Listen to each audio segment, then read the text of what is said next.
오늘 특별 찬송 한 팀이 해분 목장인가요? 예, 나와서 찬송을 하는데 가사 한 말이 참 이게 뼛속 깊이 들어가는 느낌이 들어요. 근데 가사 한 말이 어떠냐면은 날마다 숨쉬는 순간마다 어려운 일 당할 때마다 하늘 아버지를 의지할 때 모든 염려 다 사라지네. 맞습니까? 네. 주의 크고 은혜로운 손길 가장 좋은 것을 주시네. 비록 슬픔 고난 당할 때도 주의 의로 항상 넘치네. 슬픔 고난 당할 때가 있거든요. 그런데 주의 의로가 항상 넘친답니다. 2절 가사를 보니까 날마다 주님 내 곁에 계시어 은혜로 날 감싸 주시네.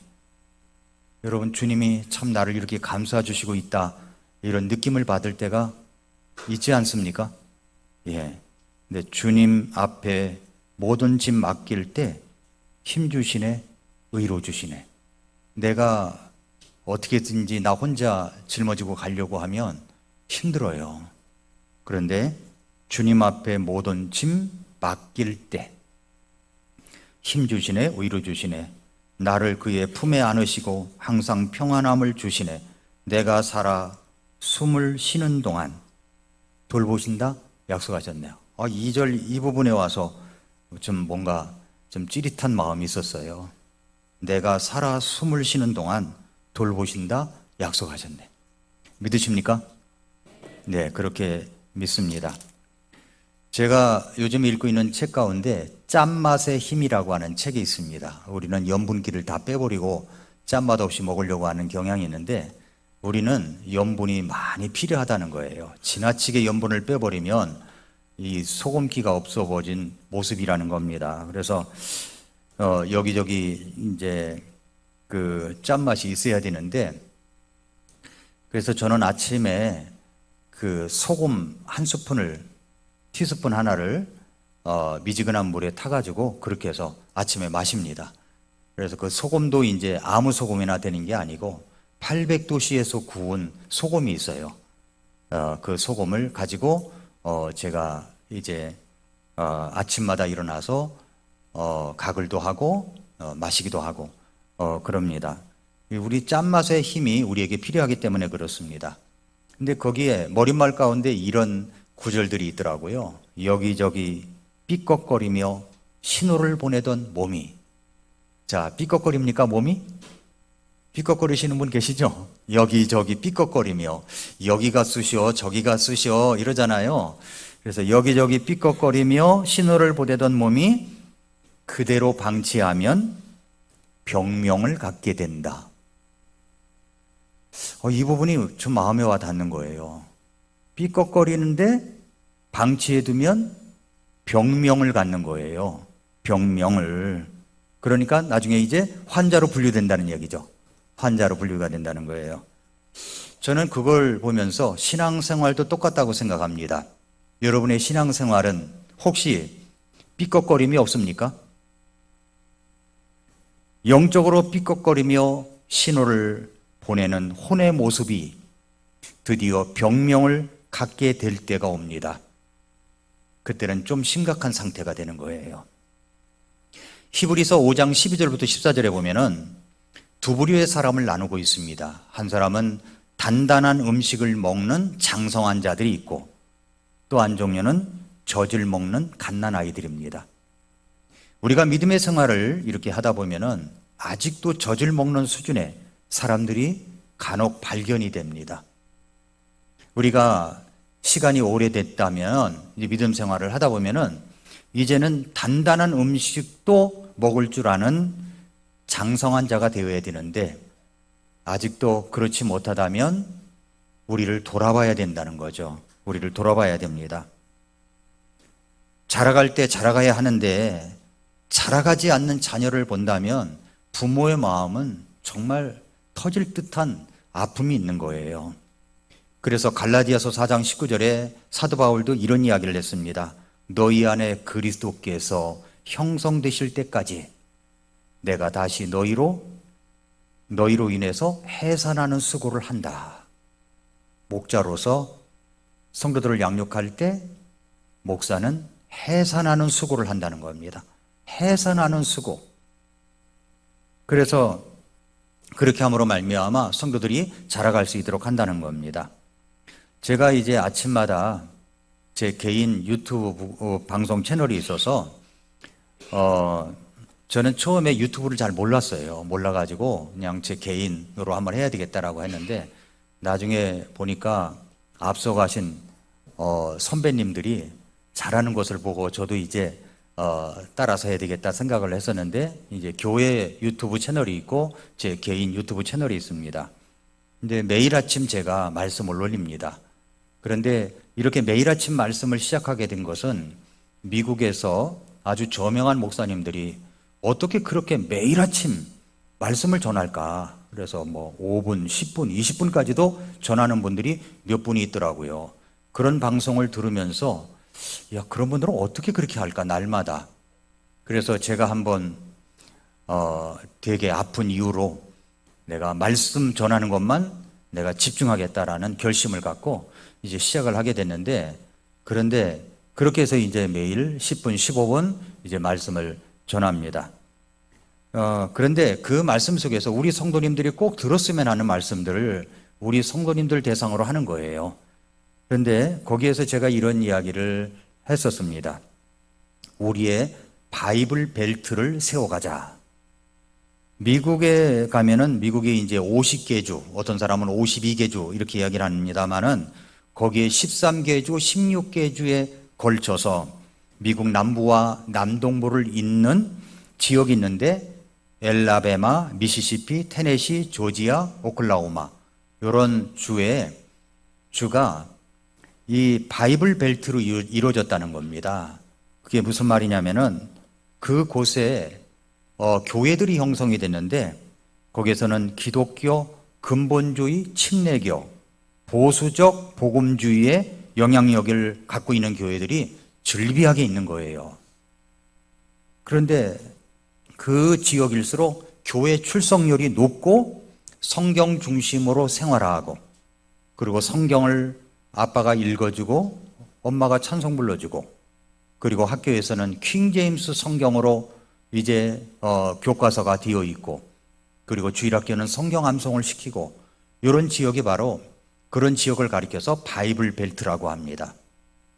그런데 그런 지역은 문화생활은 어떤가 이렇게 서치를 해보니까 그렇게 문화생활은 뛰어나질 않는다는 겁니다. 뭐 예를 들어서 뉴욕이나 뭐 캘리포니아나 이런 데처럼 문화생활이 훌륭하진 않지만 그럼에도 불구하고 그들은 하나님의 말씀을 가지고 굳건히 가정생활을 하고 이 교회를 세워가는 그런 교회입니다.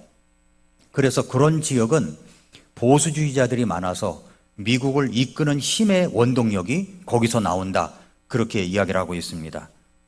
저는 우리 교회 성도님들이 그런 바이블 벨트 문화를 가정마다 또 우리 교회가 세워갔으면 좋겠습니다. 그리고 우리가 킹제임스 성경, 흠정역 성경을 쓰고 있는데 이 성경을 쓰는 교회가 본이 돼서 이 바이블 벨트처럼 모든 문화적으로 성경적으로 근본주의 침례교의 모습으로 세계 선교를 앞장서 나가는 교회로 또 늘 구령하고 복음을 전하는 교회로 바이블 벨트 문화가 우리 교회를 통해서 계속 형성됐으면 좋겠다. 그렇게 기도하고 있습니다. 그렇게 되려면 우리 성도님들이 개인적으로도 가정적으로도 그렇게 성경 중심적인 그런 믿음의 생활을 해야 될 것입니다. 그리고 교회에서 예배 때 모일 때마다 바른 복장을 갖추고 CCM이 아니라 하나님의 주님을 찬양하는 올바른 그런 클래식한 찬양을 부르고 그렇게 하면서 이제 정말 경건한 그런 예배 질서를 가지고 예배하는 교회가 되어갈 때 우리 교회를 통해서도 이 바이블 벨트가 시작된다고 믿습니다. 누가복음 8장에 보면은 기적 시리즈가 계속 나왔었죠. 그런데 우리 신앙이 그렇습니다. 8장의 신앙이냐 9장의 신앙이냐 그렇게 생각을 해봤습니다. 늘 이슈적인 기적적인 신앙을 추구하는 사람이 있고 그렇지 않고 제자의 삶을 따라가는 사람들이 있습니다. 예수님은 8장도 있게 하셨지만 9장을 있게 하셨어요. 근데 9장은 말씀 전체가 제자도에 관한 말씀입니다. 제자로서, 예수님의 제자로서 어떻게 생활해야 되느냐 하는 것을 말씀해 주시고 있습니다. 그래서 우리 삶의 바이블 벨트를 만들어 가기 위하여 제자된 삶을 훌륭하게 갖추어 가려면 어떻게 해야 되는가 하는 말씀을 우리에게 주시고 있기 때문에 오늘 18절부터 27절까지 말씀을 가지고 한번 생각해 보겠습니다. 첫째로, 예수님은 누구신가에 대한 분명한 정체성이 있어야 되는 겁니다. 믿음의 정체성. 예수님께서 홀로 기도하실 때 이 제자들이 예수님과 함께하고 있었습니다. 그런데 예수님께서 제자들에게 물어봤어요. 사람들이 나를 누구라고 하더냐 그랬습니다. 자, 여러분, 믿지 않는 사람들이 예수님을 누구라고 합니까? 예수님이 이제 물어보신 거예요. 제자들에게 사람들이 나를 누구라고 하느냐. 그랬더니 제자들의 대답이 사람들이 말하기를 침례자 요한이라고 하기도 하고 엘리야라고 하기도 하고 옛 대언자 중에 하나가 다시 일어났다라고 이야기를 합니다. 믿지 않는 사람들이 예수님을 누구라고 합니까? 보통 4대 성인 가운데 한 사람이다 이렇게 이야기를 하죠. 4대 성인, 예수님이 있고 불교의 시조 석가모니가 있고 유교의 시조 공자가 있고 철학의 아버지라고 불리는 소크라테스가 있고 이렇게 이야기를 합니다. 사람들은 그렇게 말해요. 그러나 여러분, 이런 정도로 예수님을 인식하고 있다면 그 사람은 구원받지 못한 사람입니다. 예수님은 4대 성인 가운데 한 사람이 아니에요. 사람들은 그렇게 말하고 있습니다. 예수님께서 물으셨습니다. 사람들이 누구라고 하느냐? 이렇게 먼저 질문을 던지신 다음에 진짜 질문을 던지십니다. 너희들은 나를 누구라고 하느냐? 너희는 나를 누구라고 하느냐? 20절에 그랬죠? 너희는 나를 누구라고 하느냐? 이 질문은 제자들에게만 주어진 질문이 아니라 오늘을 살고 있는 우리들에게도 하는 질문입니다. 예수님이 도대체 누구십니까? 여러분은 예수님을 누구라고 생각하십니까? 너희는 나를 누구라고 하느냐? 베드로가 대답합니다. 20절에서 하나님의 그리스도시니이다. 자, 하나님의 그리스도시니이다 라는 말은 하나님의 그리스도라는 말은 단순히 기름 부음 받은 자를 넘어서 하나님께서 보내신 유일한 구원자여 왕이신 메시아입니다 라고 고백을 하는 겁니다. 마태복음에서도 병행 구절인 마태복음 16장 16절에서 베드로가 주는 그리스도시여 살아계신 하나님의 아들이시니이다 라고 더 분명히 고백한 기사가 있습니다. 이것이 복음의 핵심입니다. 우리의 믿음은 여기서부터 출발하는 겁니다. 너희는 나를 누구라고 하느냐? 이 질문은 오늘 우리에게도 던져지는 질문입니다. 이것은 모든 사람을 시험하는 질문이에요. 여러분은 예수님을 누구라고 믿으십니까? 누구라고 생각하십니까? 단순히 입술의 고백이 아니라 삶으로 증명되는 고백이어야 됩니다. 예수님이 누구십니까? 저는 그런 고백을 했던 최초의 순간을 잊지 못합니다. 저는 영국 국교인 성공회를 다녔었어요. 거기서 세례도 받고 영세라고 하죠. 그 다음에 견진도 받고 그리고 네임도 있어요. 영세명도 있습니다. 그렇게 해서 또 신부님 옆에서 이렇게 좀 도와주는 그 복사라고 하죠. 복사 생활도 몇 년간 했습니다. 예. 주의 만찬식을 할 때 포도주는 어떤 포도주가 있으며 이건 몇 년 산이며 이걸 다 알고 있었어요. 예. 한 가지 참 죄스러운 것은 그 몰래 훔쳐먹었던 생각이 늘 생각이 나서 제가 좀 회개기도 했습니다. 그래도 예, 그랬던 적이 그랬지만은 제가 복음을 진짜 듣고 예수님 믿고 구원을 받았어요. 1978년 5월 14일 날 그날 잊지를 못합니다. 그때 예수님이 나를 위해서 죽어주셨다는 것을 처음 알았습니다. 물론 성공회에서도 예수님이 우리를 위해서 죽으셨다는 이야기를 하죠. 하지만 진짜 복음이 내 마음에 와닿는 것은 아니었습니다. 영국 국교에서는 그렇게 복음이 확실하지 않아요.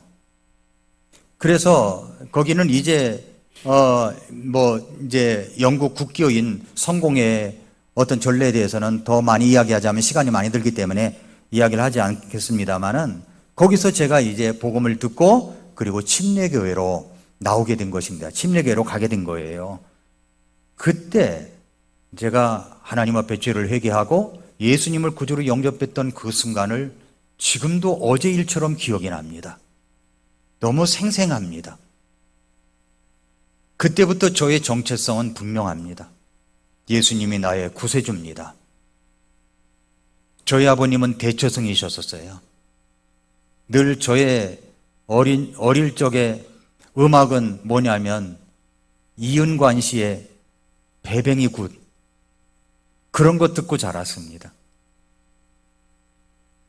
그랬지만은 제가 예수님을 믿고 구원받고 나서 변화가 됐어요. 저희 믿음의 정체성은 분명합니다. 자, 그러면 여러분, 너희는 나를 누구라고 하느냐? 주님께서 우리들에게 질문하고 계십니다. 여러분, 예수님이 누구십니까? 여러분의 분명한 구세주이신 것을 믿으십니까? 그렇다면 이제 두 번째 단계로 나가야 돼요. 예수님이 이렇게 말씀하시고, 두 번째로 예수님의 길은 고난의 길이라는 것을 이야기하십니다. 그것이 이제 21절, 22절이에요. 그분께서 그들에게 엄히 명하사 아무에게도 그것을 말하지 말라고 명령하시며 이르시되 사람의 아들이 반드시 많은 일들로 고난을 당하고 장로들과 수제사장들과 서기관들에게 버림받아 죽임을 당하며 셋째 날 일으켜지리라. 이렇게 말씀하신 겁니다. 믿음의 고백은 분명합니다. 근데 기대치가 어떤 기대치냐는 거죠. 베드로는 하나님의 그리스도십니다 라고 고백을 함으로써 예수님을 메시아로 인정하고 믿었습니다. 그러나 이 메시아에 대한 기대는 정치적인 회복자, 영광의 왕, 그리고 세상 문제 해결자였다는 것입니다. 이런 기대 속에서 예수님께서 말씀하시기를 나는 고난받고 배척당하고 죽을 것이다 라고 말씀하셨을 때 여러분 제자들에게는 얼마나 충격과 그리고 큰 혼란이 있었겠습니까? 나는 예수님을 믿는다고 고백했지만 혹시 나도 내가 원하는 예수님, 내가 기대하는 방식으로만 따르고 있지는 않는가 하는 것입니다. 여러분, 예수님 믿고 구원받으면 우리가 기대하는 것하고 조금 다를 수가 있어요. 아니, 많이 다를 수가 있습니다. 내가 예수님 믿고 구원받으면 이제 나의 모든 것은 형통하고 잘되고 병도 없고 어려움도 없고 고통도 없고 그렇게 될 것을 기대합니다만은 그렇지 않을 수도 있다는 겁니다. 그러면 예수님께서는 사람의 아들이 반드시 고난을 당하고 죽임을 당한다고 말씀하셨습니다. 반드시라는 말은 하나님의 교육과 섭리 속에서 정해진 길이라는 뜻입니다. 하나님이 정하신 십자가의 길, 고난을 통한 구속의 길을 예수님은 가야 했습니다. 우리가 예수님을 믿고 따를 때 우리의 길도 때로는 낭만적 신앙의 길이 아니라 십자가를 통과하는 훈련과 고난의 길일 수가 있습니다. 신앙은 말이죠, 내 기대대로가 아니라 주님의 뜻대로 가는 길입니다. 신앙은 그런 거예요. 내 기대대로가 아닙니다. 주님의 뜻대로 가는 길이에요. 우리는 예수님을 믿으면서도 마음속 깊은 곳에는 여러 가지 다른 기대를 할 수가 있어요. 이제 문제는 해결되겠지, 잘 살겠지, 병도 없어지겠지, 집도 사겠지, 차도 좋은 차 사겠지, 이런 기대를 걸 수도 있을 겁니다. 흔히들 한국의 신앙이 기복신앙으로서 이런 것들을 강조합니다. 그러나 주님은 제자들에게 뭐라고 합니까? 영광이 아니라 고난이다. 인정이 아니라 배척이다. 영적 전투를 먼저 말씀하셨습니다. 하나님의 교육은 고난을 통해서 영광으로 이끄시는 겁니다. 고난을 통해서 영광으로 이끄세요. 예수님의 고난은 실패가 아니라 구속의 필연적인 과정이었고 죽음은 끝이 아니라 부활과 승리의 전조였습니다. 십자가 없이는 부활도 없고 고난 없이는 영광도 없는 것입니다. 그래서 예수님의 길이 고난을 통과하여 영광에 이른 것처럼 우리도 어떤 삶을 살아가야 되느냐 하는 것들을 이제 세 번째 대목에서 말씀을 하십니다. 셋째로 예수님을 따르는 자의 길도 십자가의 길이다. 누가복음 9장 23절부터 27절에 말씀하고 있습니다. 어떻게 따라가나 하는 거죠. 제자의 따라가야 될 세 가지 조건을 말씀하고, 그리고 예수님을 따라가야 할 이유에 대해서 또 세 가지를 이야기합니다. 먼저 제자로서 따라가야 할 세 가지 조건이 있습니다. 첫째가 뭐냐면 자기를 부인하라는 거예요. 자기를 부인하라. 어떤 사람이 나를 따라오려거든, 자, 예수님을 따라갑니다. 예수님을 따라가요. 믿고 구원받았으면 예수님을 따라가는 겁니다. 예수님을 따라가요. 어떤 사람이 나를 따라오려거든 어떻게 해야 돼요? 첫째, 자기를 부인하라는 겁니다. 자기를 부인해야 돼요. 자기 부인이 뭡니까? 자기 부인. 어떤 사람이 이 구절을 잘못해가지고 자기 부인하고 날마다 자기 십자가를 지고 나를 따를지니라. 자기 와이프를 말하는 게 아니라 자기 부인하고 자기를 부인하고 해. 자기를 부인하고 나를 부인하고 나를 부인하고. 이 부인이라는 말은 거절하다, 부정하다, 단호히 부인하다는 뜻입니다. 자, 예수님이 이제 잡히셨습니다. 그리고 끌려가셨어요. 베드로도 멀찍이 이제 예수님이 잡히신 모습을 따라갔죠. 모닥불이 있어서 불을 쬐고 있는데 어떤 소녀가 와가지고서 당신도 예수님과 한패죠? 라고 했습니다. 그때 베드로가 어떻게 했습니까? 베드로가 강경하게 부인했어요. 아니라고 이야기를 했습니다. 그것도 몇 번씩이나 그렇게 했어요? 3번씩이나 그렇게 했습니다. 그게 바로 이 단어예요. 이 단어예요. 부인이란 단어. 예수님을 부인했다는 단어입니다. 그러니까 자기를 부인한다는 말은, 나를 부인한다는 말은 내가 나를 따르지 않겠다는 선언입니다. 내가 나를 따르지 않겠다는 거예요.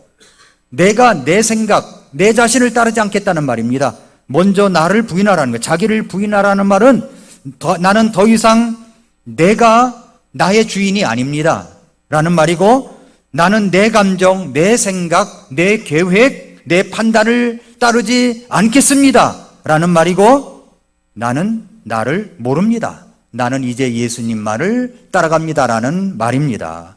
그러니까 자기 부인이라는 말은 자기 인생의 주권을 예수님께 맡긴다는 겁니다. 나의 주인은 예수님이에요. 나의 운전대를 예수님께 맡기는 겁니다. 현대인의 신앙은 종종 예수님은 누구시냐 하면은, 예수님이 누구시냐, 예수님 오늘 찬송가에도 그랬죠. 예수님은 누구신가, 뭐라고 그랬어요? 예수님은 누구신가? 우는 자의 의로와 또 없는 자의 풍성이며 천한 자의 높음과 잡힌 자의 노임되고 우리 기쁨 대신에, 이 찬송가도 있지 않습니까? 예수님이 누구시냐 그랬더니 예수님은요 저를 돕는 자예요.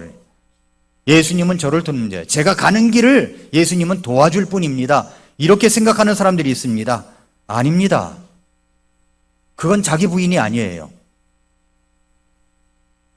그래서 예수님을 단순히 내 삶을 도와주는 분 정도로 생각하는데 아닙니다. 성경이 말하는 신앙은 예수님이 내 삶의 주인입니다. 그런 선언이에요. 그러므로 자기를 부인한다는 것은 내 뜻보다 주님의 뜻이 우선되는 겁니다. 주님의 뜻이, 내가 하고 싶은 것보다 주님이 원하시는 것을 먼저 선택하는 삶입니다. 내 감정, 내 욕망, 내 판단을 진리의 말씀 앞에 내려놓는 것입니다. 자기를 부인하지 않으면 주님을 믿고 따른다는 말은 진실이 아닐 수가 있습니다. 그래서 많은 사람들이 예수님을 따르려 하지만 동시에 자기 자신도 따르려고 하니까 갈등도 있고 고통도 있게 되는 겁니다. 마치 한 발은 주님께, 한 발은 내 자신에게. 그래서 이익이 있을 때마다 이쪽 발에다 힘줬다가 이쪽 발에다 힘줬다 하는 거 아닙니까? 내가 잘 나갈 때는 내 발에다가 힘을 줘요. 내가 잘 못 나갈 때는 주님 도와주세요 하고 이쪽에다가 힘을 줘요. 그게 아니라는 거예요. 예수님도 말씀하셨죠. 두 주인을 섬길 수 없다고요. 자기를 부인하지 않는 신앙은 결국 뭐냐면, 편할 땐 예수님, 불편하면 나 자신을 따르게 되고, 기분 좋을 땐 순종, 손해가 보일 땐 불순종으로 변질될 수 있다는 겁니다. 왜 자기 부인이 그렇게 어렵습니까?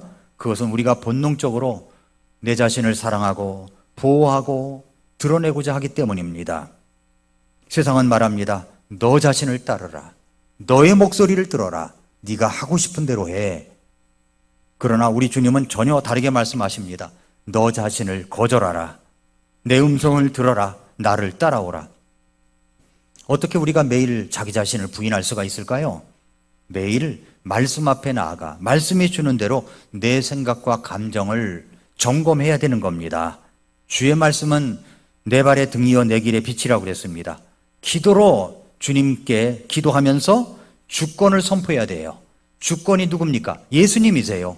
예수님이 주인이시라는 것을 선포해야 되는 겁니다. 주님, 오늘 내 뜻보다 주님의 뜻을 먼저 따르겠습니다. 그리고 십자가 앞에서 자기를 내려놓는 훈련이 필요한 것입니다. 내게 사는 것이 그리스도니 이제 오직 내 안에 그리스도께서 사시는 것이라고 갈라디아서 2장 20절에 말씀했습니다. 먼저 자기를 부인해야 됩니다. 두 번째는 뭐냐면 자기 십자가를 지라는 거예요. 나는 날마다 무엇에 못 박히고 있는가?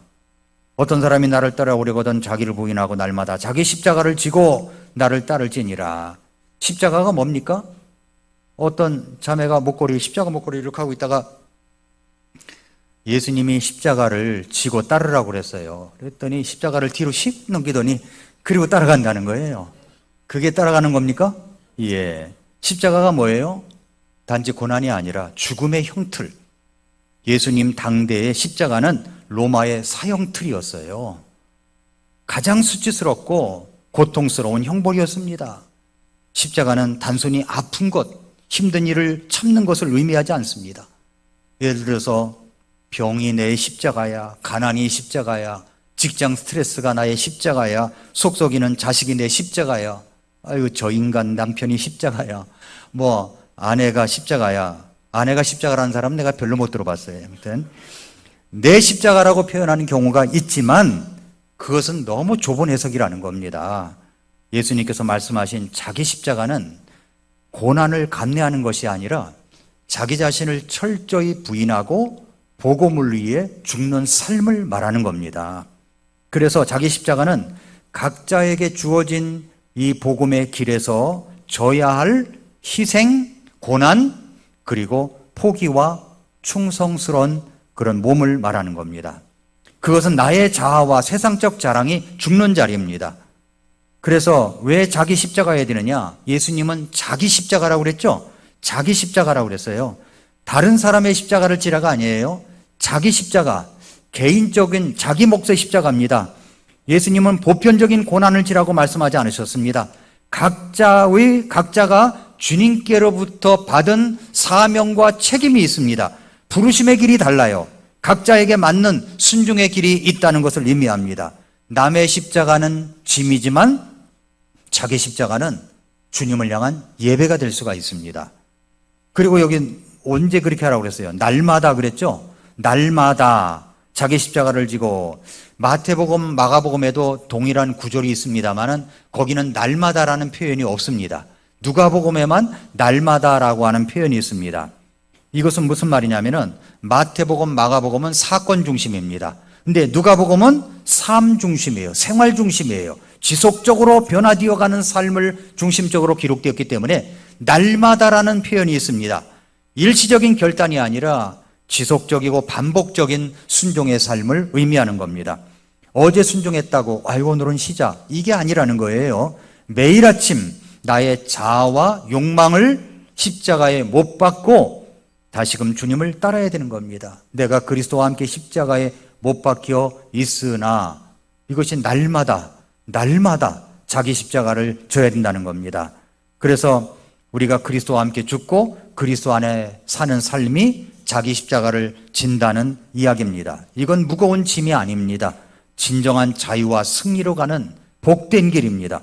예수님이 여러분의 여러분을 위해서 먼저 십자가를 지셨기 때문에 우리의 십자가도 이제는 의미가 있고 가치가 있고 능력 있는 길이 될 수가 있는 겁니다. 세 번째 뭐라고 그랬어요? 자기를 부인하고 날마다 자기 십자가를 지고 나를 따르라. 이 따르라는 표현은 단순히 참석했다가 아니라 이건 관계적인 것을 이야기하는 겁니다. 관계. 예수님을 따르는 것은 교회 다니고 예배 참석하고 성경을 공부하는 행위 자체로 완성되는 것이 아니라 예수님과 개인적 관계를 맺는 수단이라는 거죠. 예수님과 동행하는 삶의 표현이 따라가는 겁니다. 내가 주님을 따른다는 말은 예수님이 내 삶의 주인이고 내가 그분의 인도를 받는 자라는 뜻입니다. 결국 따름은 지속적인 결단, 그리고 평생의 여정 속에서 계속 걸어가야 될 길인 것입니다. 그리고 따라간다는 것은 주도권을 누구에게 드린다면은 예수님께 드리는 거예요. 주도권을. 내가 주님의 뒤를 걷는 종속적인 위치를 의미하는 겁니다. 많은 사람들이 예수님을 믿지만 여전히 인생의 방향을 자기 스스로 갖고 있습니다. 주님은 단지 필요할 때만 부르는 도움의 손길 정도로 여겨지는 경우가 많습니다. 그러나 제자도라는 말은 주님이 앞장서고 내가 따르는 삶입니다. 내 계획을 주님 앞에 내려놓고 그리고 그분의 인도하심에 따라 순종하고 조정해가는 삶이어야 되는 거죠. 이렇게 날마다 자기를 부인하고 자기 십자가를 지고 그리고 주님을 따라가는 삶이 될 때 우리는 주님을 닮아갈 수가 있는 겁니다. 여러분, 주님을 닮아가기 위해서 작년보다 올해 바뀌어진 게 뭐가 있습니까? 지난주보다 이번 주에 바뀌어진 게 뭐가 있나요? 보통 우리는 자기의 라인이 딱 있어요. 이 이상은 절대 안 넘어가요. 이 영역은 주님도 침범할 수가 없어요. 내가 정한 거예요. 주님을 닮아가기 위해서는 내가 정한 라인도 포기할 줄 아는 것, 그리고 주님을 따라가는 삶이 되어야 된다는 것입니다. 그러면 제자들을 따라야 할 이유가 역설적으로 표현된 것이 24절부터 26절입니다. 역설적인 이유가 있습니다. 먼저 24절 보세요. 누구든지 자기 생명을 구원하려 하는 자는 그것을 잃을 것이나 누구든지 나로 인해 자기 생명을 잃으려 하는 자, 바로 그 자는 그것을 구원하리라. 자, 첫째 이유가 뭐냐? 생명을 얻기 위해서는 잃어야 된다. 이 말씀을 역설적으로 하시고 있습니다. 누구든지 잃음으로써 얻는 역설의 진리. 여기서 생명이라는 말은 단순히 육체적 목숨만을 의미하지 않고 영적인 생명만 의미하는 것이 아니라 자기중심적 삶 전체입니다. 자신이 주인이 되어 사는 삶의 방식, 계획, 야망, 자존심 등을 포함하는 겁니다. 자기 생명을 구원하려 하는 자는 그것을 잃을 것이지만 자기 생명을 잃으려 하는 자는 그 자는 그것을 구원하리라. 잃는다는 것은 예수님을 위해 자기를 내려놓고 복음에 헌신하는 삶을 뜻합니다. 반대로 누구든지 자기 생명을 구원하려 하는 자는 자기 뜻을 고집하고 하나님 없이 스스로 인생을 책임지려는 태도를 말하고 있는 겁니다. 구원하리라, 지옥에서 건짐을 의미하는 영적 구원을 말하는 것이 아니라 구원받은 자가 누리는 삶의 구원과 영적 열매 그리고 보상을 의미하는 겁니다. 이것이 첫 번째 이유예요. 잃으려 하는 자는 이제 우리가 얻을 것이요, 얻으려고 하는 자는 잃을 것이다. 자기 생명을 구원하려 하는 자는 자기가 갖고 있는 자기중심적 삶 전체를 갖다가 내 스스로다가 막 건져보려고 어떻게든지 해보려고 하는 자는 잃을 것이지만, 그러나 자기 생명을 잃으려 하는 자, 다시 말해서 주님께 다 양도하는 자는 그 자는 그것을 구원하리라는 말씀입니다. 두 번째 이유를 또 이야기해요. 25절, 사람이 만일 온 세상을 얻고도 자기를 잃거나 버림을 받으면 그에게 무슨 이득이 있겠느냐. 자, 온 세상을 다 얻어집니까? 얻어지지 않지만 노력은 합니다. 그렇죠? 뭔가를 얻으려고 노력을 합니다. 근데 둘째 이유는 뭐냐면 세상을 다 얻고도 자신을 잃거나 버림받으면 그게 무슨 이득이 있겠느냐, 그 말이죠. 온 세상을 얻고도 온 세상에 잠깐의 영광, 일시적인 만족이 있습니다. 세속적 성공과 욕망의 총집합을 이야기합니다. 예를 들어서 부, 명예, 권력, 쾌락, 성공, 인기, 인간적 성취, 세상이 제공할 수 있는 모든 것을 소유한다는 의미입니다. 여러분, 저는 정치인들을 보면은요, 뭔가 다 가졌다고 생각되는데도 불안해서 견딜 수 없어 하는 사람들이 많이 있다라고 생각이 들어요. 그래서 그 영역을 지키려고 어떻게 해서든지 지키려고 여러 가지 권무술수를 쓰는 사람들이 있구나, 그런 생각을 참 많이 했습니다. 온 세상을 다 얻었지만 그래도 불안한 겁니다. 그래도 불안해요. 잠깐의 영광, 일시적인 만족, 온 세상을 얻으려고 하는 자, 이런 자는 자기를 잃거나 버림을 받는다면 그게 무슨 이득이 있겠느냐는 거죠. 자기를 잃거나, 자기 자신을 잃는다는 것은 자기 영혼의 어떤 정체성과 가치를 잃어버리는 것을 말합니다. 자신의 이 세상을 살아가는 존재 목적을 부인하고 죄 가운데 파멸의 길로 돌아서는 것을 말합니다. 하나님 안에서 자기 존재를 포기하고 세상의 성공과 바꿔치려고 하는 것을 말해요. 이런 사람이 버림받으면 배척당하는 거죠. 정죄받는 거죠. 심판받는 거죠. 버림받으면 무슨 이득이 있겠습니까?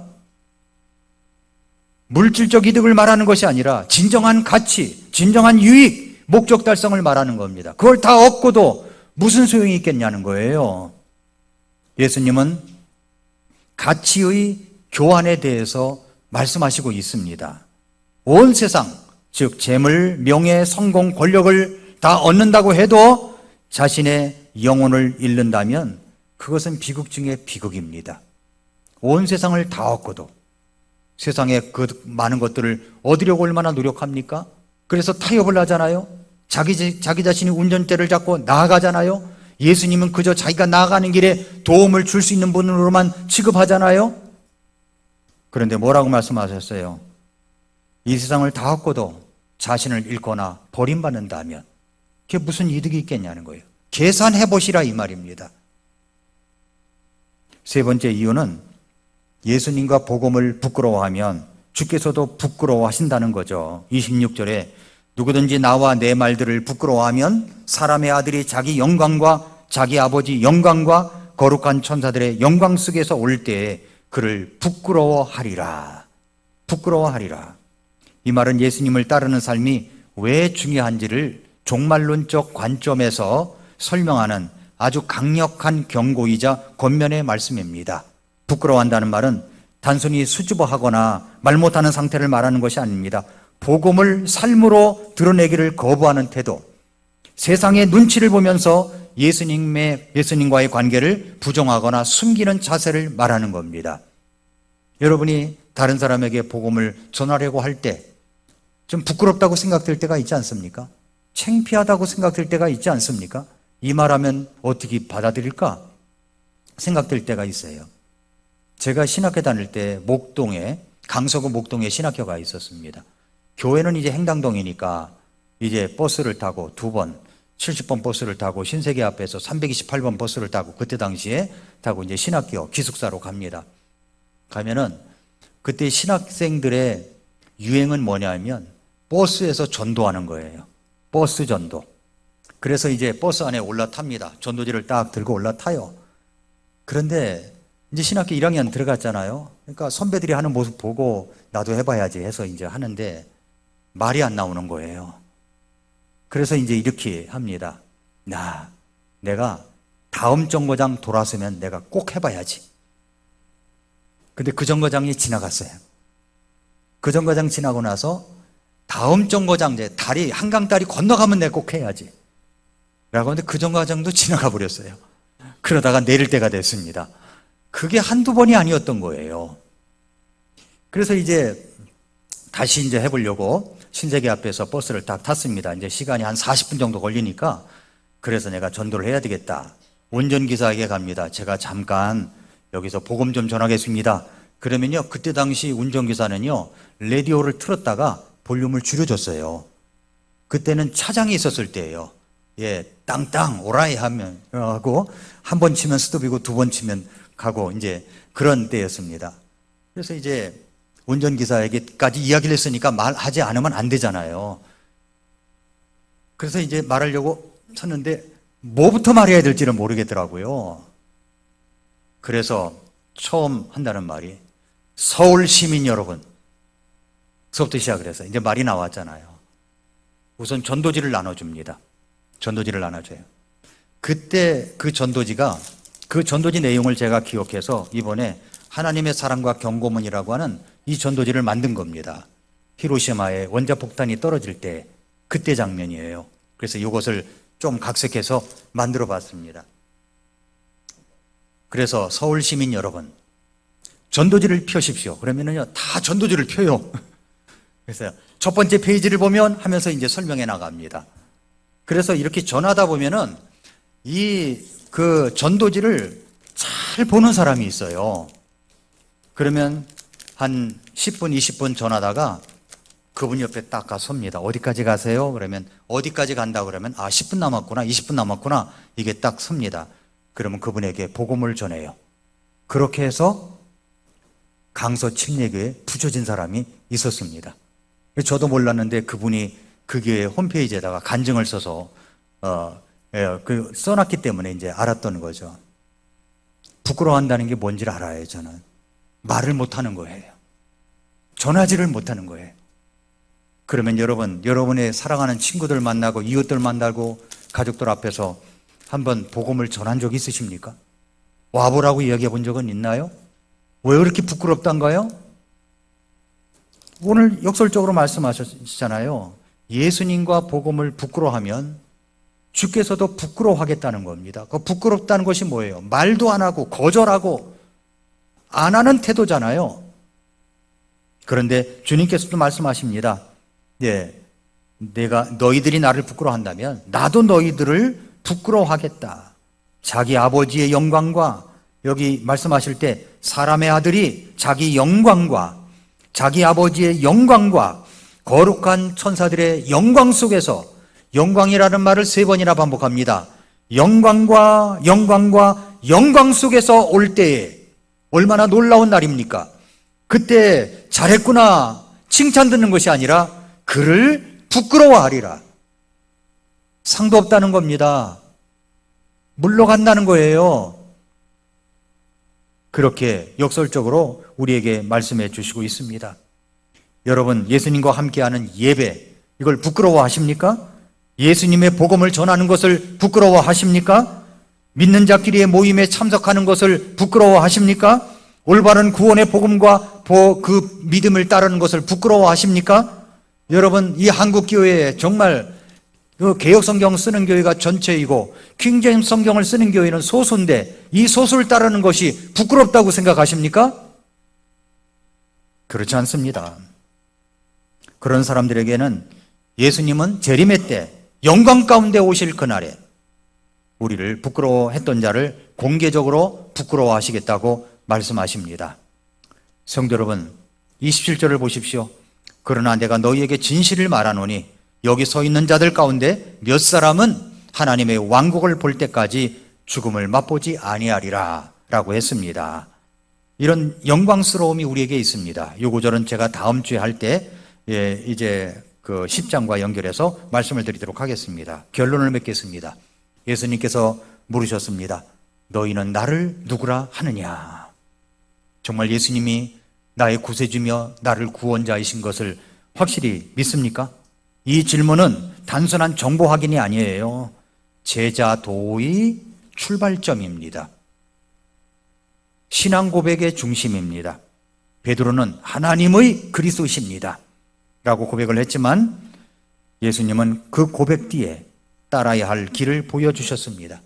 그 길은 바로 고난과 십자가의 길입니다.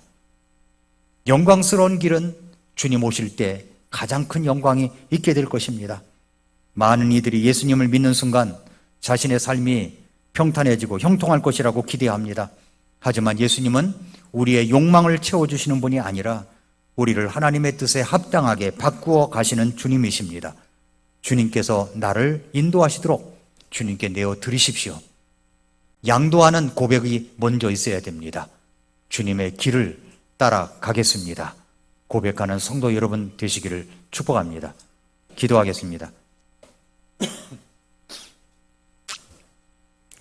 다 같이 머릿속에서 기도할 때 오늘 말씀 앞에서 우리는 2가지 질문을 받아야 합니다. 너는 나를 누구라 하느냐? 여러분은 정말 예수님 믿고 구원받고 오늘 밤 이 세상을 떠난다면 천국 갈 수 있는 확신이 있으십니까? 있으시다면 정말 잘하신 겁니다. 그런데 2번째 질문이 있어요. 너는 나를 따르겠느냐? 그 고백에 합당한 삶을 살고 있습니까? 이 2 질문은 오늘날 우리 각자의 삶의 방향과 가치 기준을 다시 정립하게 만듭니다. 진정한 제자는 고백과 결단이 있어야 됩니다. 오늘 이 시간 하나님 앞에 고백하십시다. 결단하십시다. 주님, 제가 내 십자가를 지고 날마다 내 자신을 부인하고 주님을 따라가겠습니다. 기도하겠습니다.